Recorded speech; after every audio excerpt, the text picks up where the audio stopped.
పొదుపు మొత్తంలోంచి కొంత వాడుకొని ప్రతి నెల క్రమం తప్పకుండా కడతారు.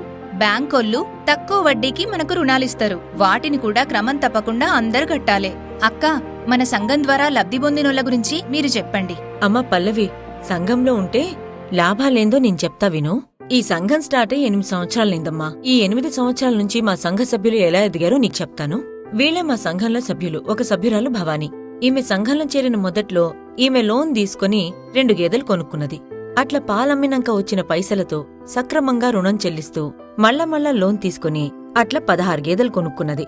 వాటి వల్ల మంచి లాభాలు కూడా పొందుతుంది. ఇంకో సభ్యురాలు ఊర్మిళ అమ్మ. ఈమె సంఘంలో చేరినాక ఓ చిన్న లోన్ తీసుకుని చిన్న కిరాణం దుకాణం మొదలుపెట్టింది. కొన్ని రోజుల్లోనే మంచిగా లాభాలు పొంది ఇప్పుడు 500 రకాల వస్తువుల్ని అమ్ముతుంది. అంతేకాకుండా మంచిగా బిడ్డ పెండ్లి కూడా చేసింది. ఇంకొక సభ్యురాలు సంతోషి ఉంది. ఈమె భర్త చనిపోయినప్పుడు 2 చిన్న పిల్లలున్నారు. దాని తర్వాత ఆమె సంఘంలో చేరి అప్పు తీసుకుని ఒక కుట్టు మిషన్ కొనుక్కుంది.